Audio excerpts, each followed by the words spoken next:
दोस्तों, वाक़ करबला मानव इतिहास का एक ऐसा वाक़या है जो मजलूम को जालिम के खिलाफ आवाज उठाने के लिए प्रेरित करता रहेगा। मुहर्रम का महीना इस्लामिक कैलेंडर का पहला महीना है।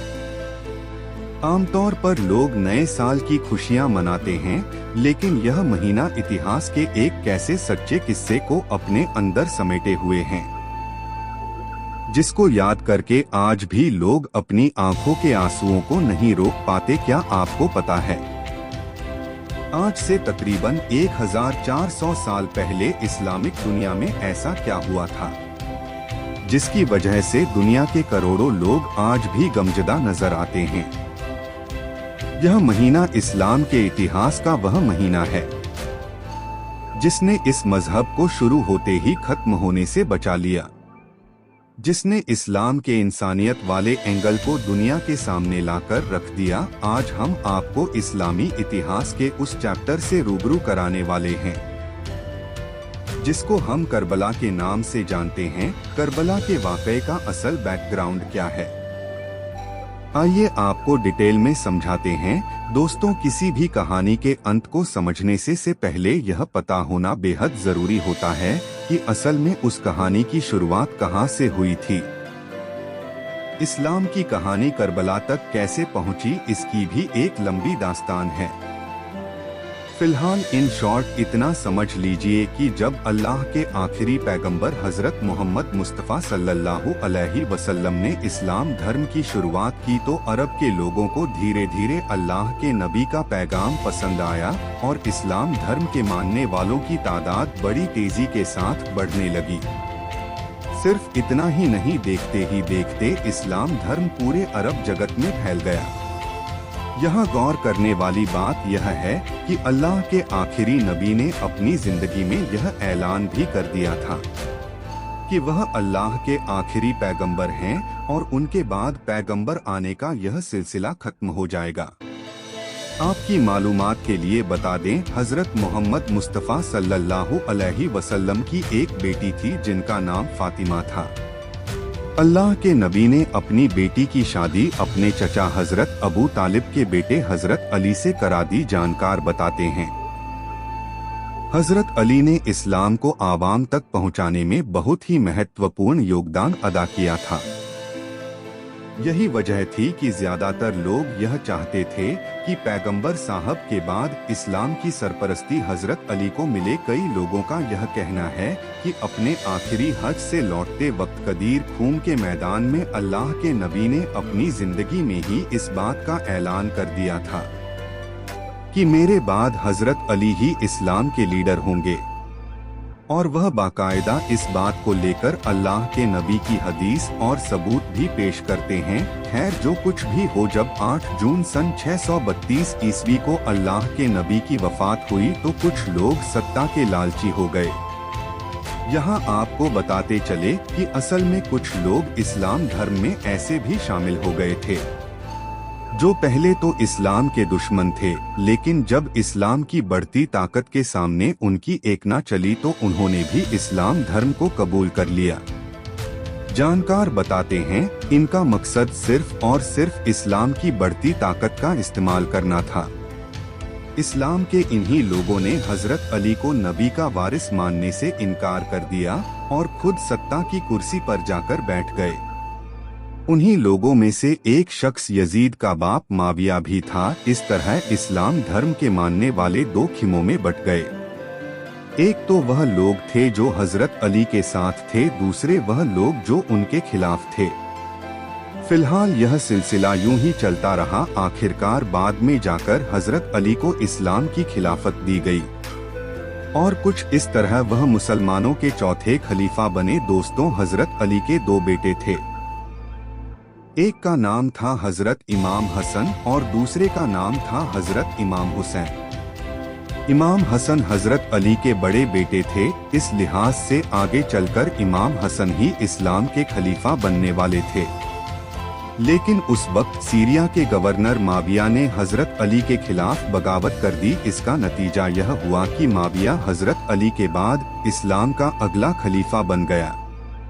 दूसरी तरफ आगे चलकर इमाम हसन को भी एक साजिश के तहत जहर दिलवाकर शहीद कर दिया गया। कहते हैं झूठ, फरेब, लालच और धोखे से सत्ता हासिल करने वालों ने यहीं से करबला की बुनियाद रख दी थी। अब सवाल आता है, यजीद कौन था? तो आपको बता दें, यजीद माविया का बेटा था। इतिहास में मिलता है यजीद एक कैरेक्टरलेस शराबी और किस्म का इंसान था, लेकिन दोस्तों माविया ने खिलाफत की शर्तों को तोड़ते हुए यजीद को इस्लाम का अगला खलीफा घोषित कर दिया।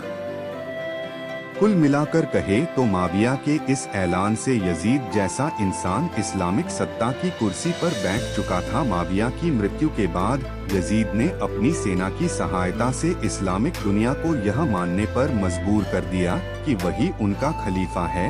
लेकिन यजीद की ताकत और झूठ के सामने एक शख्स दीवार बनकर खड़ा हो गया। इस शख्स ने यजीद की बैत मानने से साफ इनकार कर दिया। यजीद की बैत न मानने वाले इस शख्स का नाम था इमाम हुसैन। जानकारी के लिए बता दें, हजरत इमाम हुसैन अल्लाह के नबी के नवासे और हजरत अली के छोटे बेटे थे। इमाम हुसैन का जन्म इस्लामिक कैलेंडर के मुताबिक 3 शाबान को तो वही अंग्रेजी कैलेंडर के अनुसार 8 जनवरी सन 626 ईस्वी को हुआ था। अब सवाल यह आता है कि हजरत इमाम हुसैन ने यजीद की खिलाफत को क्यों स्वीकार नहीं किया? दोस्तों, बेशक यजद छल और झूठ से खिलाफत तो हासिल कर चुका था, लेकिन क्योंकि हजरत इमाम हुसैन अल्लाह के नबी के नवासे थे, इसलिए यजद के लिए यह जरूरी था कि इमाम हुसैन उसकी सत्ता पर अपनी मोहर लगा देते। अगर इमाम हुसैन यजीद की बैत कर लेते तो पूरा इस्लामी जगत यजीद की सत्ता को इस्लाम की सत्ता स्वीकार कर लेता और यजीद को अपनी हुकूमत पर आवाम की रजामंदी भी मिल जाती और इस्लाम हमेशा हमेशा के लिए एक शैतानी कानून बनकर रह जाता। जानकार बताते हैं कि हजरत इमाम हुसैन इस बात को बखूबी जानते थे और इसीलिए उन्होंने यजीद की बेयत से साफ इनकार कर दिया।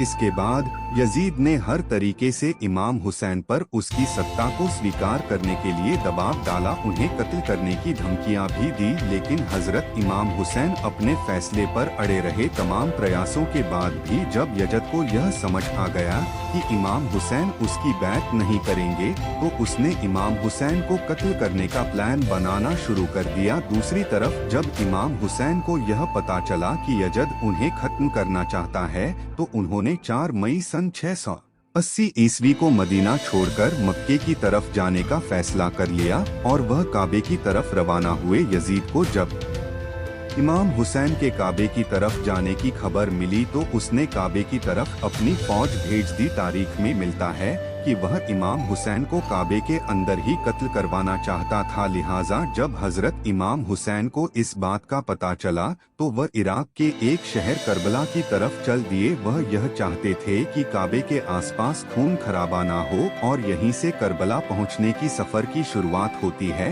इसके बाद हजरत इमाम हुसैन 2 मुहर्रम सन 61 हिजरी को करबला पहुंच गए। अंग्रेजी कैलेंडर के सार यह अक्टूबर का महीना और सन 680 ईस्वी था। इमाम हुसैन यहाँ अपने पूरे परिवार के साथ आए थे। उनके साथ उनके 72 साथी महिलाएं और बच्चे भी थे। इमाम हुसैन के करबला जाने की एक वजह यह भी थी कि इराक और कफे के लोग उन्हें खत लिखकर बुला रहे थे, जिसमें वह लिख रहे थे कि ए नबी के नवासे यजीद के जुल्म सितम से हमारी हिफाजत करो। यह कहता है कि कोई नाभी नहीं आया, ना कोई कुरान है, ना कोई इस्लाम। यह हलाल को हराम और हराम को हलाल में तब्दील कर दे चाहता है। लिहाजा अगर आज आप हमारी नुसरत को ना आए तो हम रोज महशर आपके नाना से शिकायत करेंगे कि वक्त का हुक्मरान जुल्म करता रहा और आपका नवासा खामोश रहा।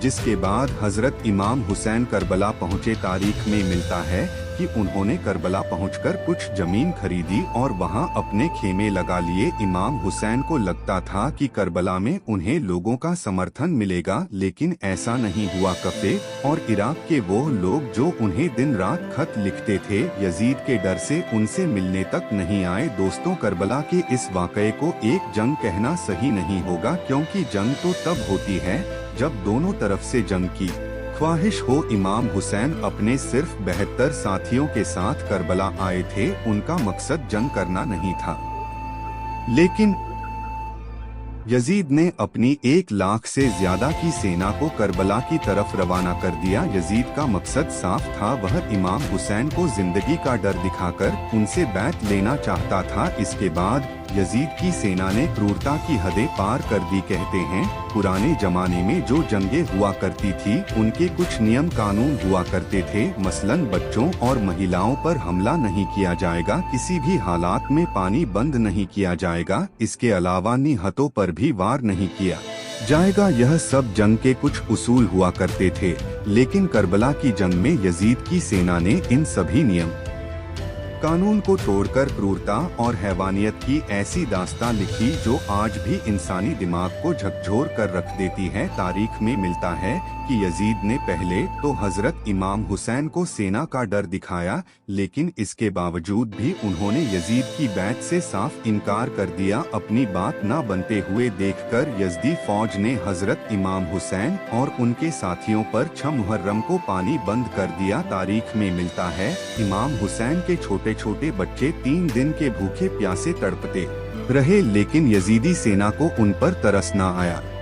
यजीद की सेना करबला में कैसी हैवानियत पर उतर आई थी, इसका अंदाजा इस बात से लगाया जा सकता है कि जब हजरत इमाम हुसैन का 6 माह का छोटा सा बच्चा अली असगर प्यास की शिद्दत की वजह से अपने छोटे से झूले में तड़पने लगा, तब इमाम हुसैन अपने 6 माह के बेटे अली असगर को यजद की सेना के सामने ले गए। उन्होंने यजीद की सेना से कहा कि तुम्हारी लड़ाई मुझसे है, इस 6 माह के बच्चे ने तुम्हारा क्या बिगाड़ा है?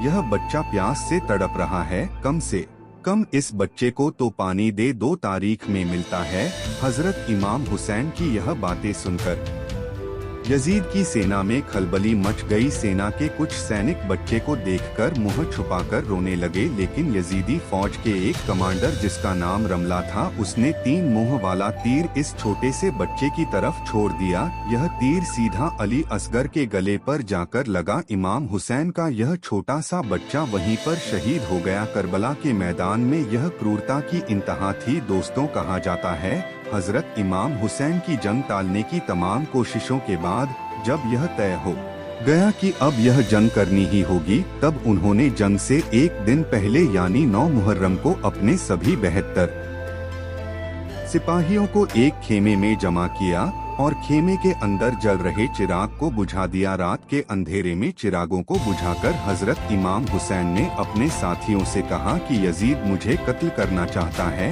इस जंग में जो भी मेरा साथ देगा वह भी मारा जाएगा। मैं नहीं चाहता कि मेरी वजह से कोई कत्ल हो। तुम लोगों में से जो कोई भी यह जंग छोड़कर जाना चाहता है वह जा सकता है, मुझे उससे कोई शिकायत नहीं होगी। यहाँ से जाने वालों को यजीद की फौज कुछ भी नहीं करेगी। किसी के कदम मुझे देखकर नहीं रुके, इसलिए मैंने अंधेरा भी कर दिया है। आप लोग अपने ने फैसले के लिए पूरी तरह से आजाद है। तारीख में मिलता है ऐसा बोलकर हजरत इमाम हुसैन ने कुछ देर खेमे को अंधेरे में ही रखा। कुछ देर के बाद जब चिराग जले तो 72 के 72 सिपाही इमाम हुसैन के साथ ही खड़े रहे। कोई अपनी जगह से एक कदम भी नहीं हिला। वफादारी की ऐसी मिसाल भी करबला से पहले दुनिया ने नहीं देखी थी। हमारे राष्ट्रपिता महात्मा गांधी ने कहा था कि अगर इमाम हुसैन जैसे 72 सिपाही मेरे साथ होते तो मैं हिंदुस्तान को 24 घंटों में आजाद करा देता। इसके बाद 10 मुहर्रम सन 61 हिजरी को करबला की जंग हुई। इमाम हुसैन के प्यासे 72 साथियों ने 1 लाख से ज्यादा यजीदी सिपाहियों का डटकर मुकाबला किया। करबला का मैदान एक खून के दरिया में तब्दील हो चुका था। इमाम हुसैन के प्यासे सिपाही एक के बाद एक अपनी जान की कुर्बानी देते रहे। इमाम हुसैन के भतीजे हजरत कासिम को यजीद की सेना की घोड़ों की टाप के नीचे पामा कर दिया गया। इमाम हुसैन के भाई हजरत अब्बास के बाजुओं को कलम कर दिया गया। कहते हैं इमाम हुसैन के 72 साथी इस युद्ध में ऐसे लड़े कि लाखों की फौज को कई बार मैदान से भागना पड़ा और यजीदी सेना के हजारों सिपाही मारे गए। आखिर में जब करबला के मैदान में एक एक करके इमाम हुसैन के सारे सिपाही शहीद हो गए, तब इमाम हुसैन तन्हा करबला के मैदान में खड़े थे। जिंदा लोगों में सिर्फ औरतें बच्चों के अलावा उनके एक बीमार बेटे हजरत इमाम जैनुल आबिदीन ही बचे थे। तारीख में मिलता है इमाम हुसैन अपनी तलवार जुल्फिकार को लेकर आखिरी दम तक इस्लाम की बका के लिए यजीदी सेना से लड़ते रहे, मगर अफसोस कि अल्लाह के नबी को इस दुनिया से रुखसत हुए अभी 50 साल भी नहीं गुजरे थे कि पूरी उम्मत के सामने उनके नवासे को 3 दिन का भूखा प्यासा शहीद कर दिया गया।